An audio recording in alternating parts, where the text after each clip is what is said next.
kelas 5 MI Anubanat Kudus. Kemarin kita sudah belajar bersama tentang biografi dan perjuangan dari Utsman bin Affan, khalifah yang ketiga. Sekarang kita akan belajar tentang kekhalifahan Utsman bin Affan. Sebelum kita memulai pembelajaran kali ini, mari kita baca basmalah bersama-sama terlebih dahulu.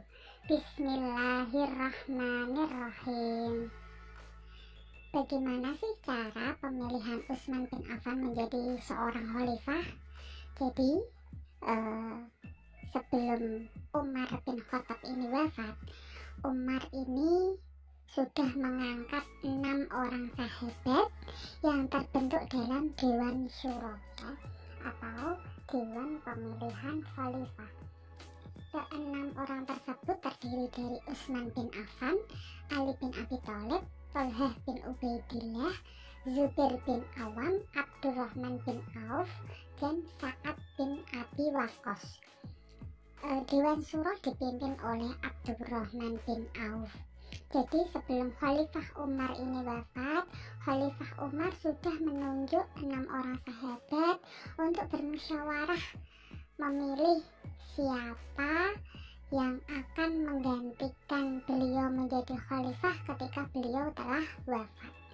Kemudian muncullah 2 nama, yaitu Utsman bin Affan dan Ali bin Abi Thalib, karena mereka sama-sama sahabat Nabi.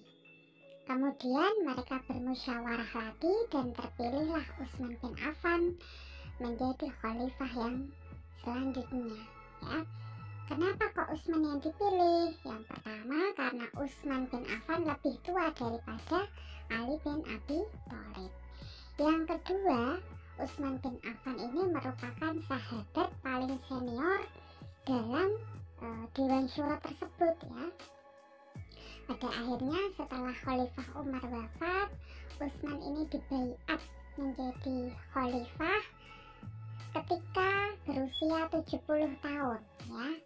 Tepat pada tanggal 1 Muharram tahun 23 Hijriah bertepatan dengan tahun 644 Masehi di Masjid Nabawi. Pada masa awal kekhalifahan Utsman bin Affan, ini merupakan masa yang paling makmur dan sejahtera, ya. Banyak jasa-jasa beliau yang dilakukan selama menjadi seorang khalifah. Di antaranya yang pertama adalah perluasan wilayah Islam. Sebelumnya Khalifah Abu Bakar, Khalifah Umar bin Khattab juga melakukan perluasan wilayah Islam, ya. Ini setelah Khalifah Utsman bin Affan ini juga melakukan perluasan wilayah Islam, di antaranya ini sampai di wilayah Afrika, di wilayah Asia, dan di wilayah Eropa.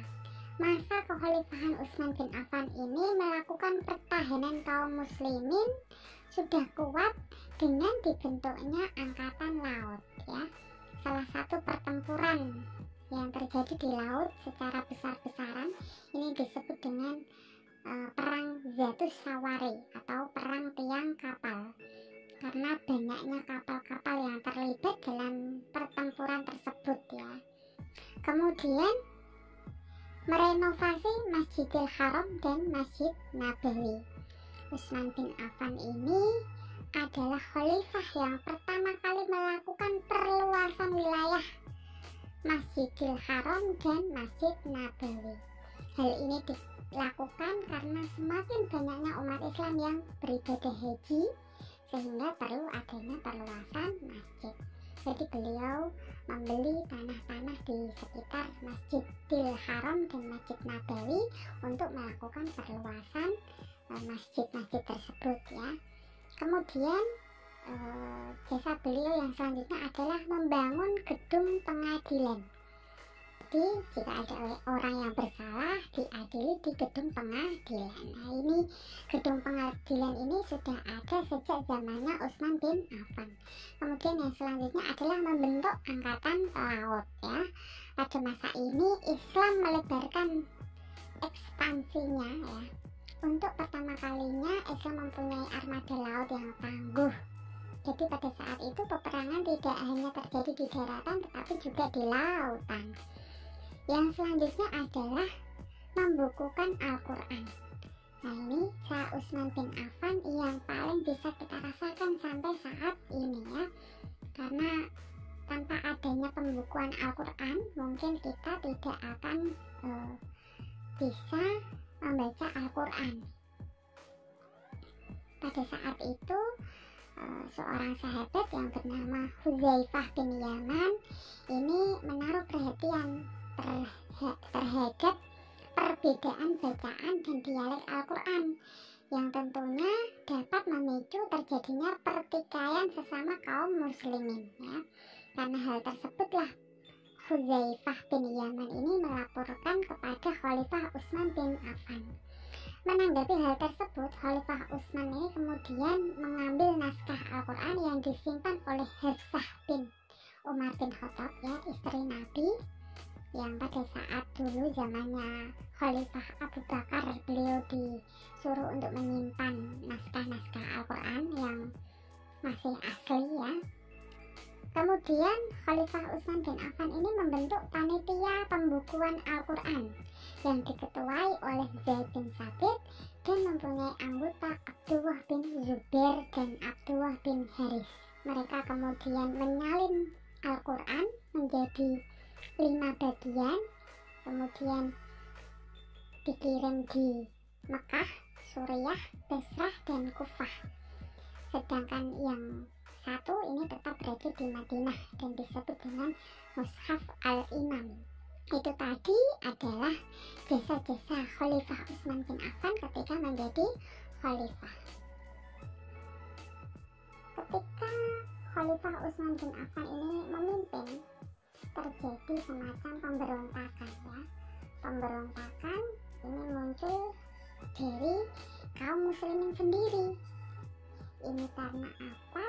Karena seorang gubernur Kufah yang bernama Mughirah bin Syu'bah ini dipecat oleh Khalifah Utsman bin Affan dan digantikan oleh Sa'ad bin Abi Waqqas. Tidak hanya itu, Khalifah Utsman bin Affan juga memecat sebagian pejabat-pejabat tinggi dan pembesar yang kurang baik, kemudian diganti dengan famili-famili Khalifah Utsman bin Affan yang mempunyai kemampuan dalam bidangnya. Sebenarnya ini tidak masalah ya, karena yang dipecat adalah orang-orang yang tidak baik dan digantikan dengan orang-orang yang mempunyai kemampuan dalam bidangnya, tetapi mereka adalah dari keluarga Khalifah Utsman bin Affan. Tetapi ada anggapan bahwa tindakan Khalifah Utsman bin Affan ini terkesan nepotisme. Nepotisme inilah yang mengundang protes dari orang-orang yang dipecat ya. Kemudian datanglah gerombolan yang dipimpin oleh Abdullah bin Sabah. Abdullah bin Sabah ini seorang penyusup. Karena apa? Karena dia adalah orang Yahudi yang berpura-pura masuk Islam. Tujuannya untuk memecah belah kaum muslimin. Abdullah bin Sabah ini menghasut orang-orang yang dipecat tadi ya, untuk menuntut agar pejabat-pejabat dan para pembesar yang diangkat oleh Khalifah Utsman juga dipecat. Tetapi tentu saja tuntutan tersebut ditolak oleh Khalifah Utsman. Karena merasa sakit hati, Abdullah bin Sabah melakukan pemberontakan atau propaganda anti Bani Umayyah, termasuk Utsman bin Affan. Karena termakan hasutan dari Abdullah bin Sabah tadi ya, datanglah para penduduk dari berbagai daerah ke Madinah untuk menuntut Khalifah Utsman. Keadaan semakin kacau karena tuntutan dari mereka ini tidak dikabulkan oleh Khalifah Utsman. Kemudian terjadilah pengepungan di rumah Khalifah Utsman hampir selama 40 hari.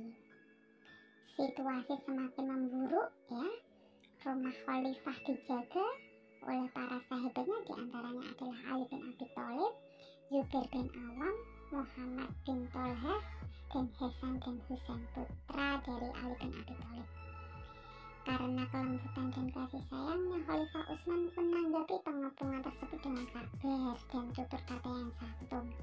Hingga suatu hari, tanpa sepengetahuan pengawal rumahnya, masuklah kepala gerombolan yaitu Hamran bin Sadan Asy'ari yang berhasil membunuh Khalifah Utsman bin Affan yang pada saat itu sedang membaca Al-Quran. Khalifah Utsman bin Affan kemudian wafat pada bulan Dzulhijjah tahun 35 Hijriah dalam usia 82 tahun. Setelah beliau menjadi khalifah selama 12 tahun. Beliau kemudian dimakamkan di kuburan Baqi ya, di samping Masjid Nabawi di kota Madinah. Dapat disimpulkan bahwa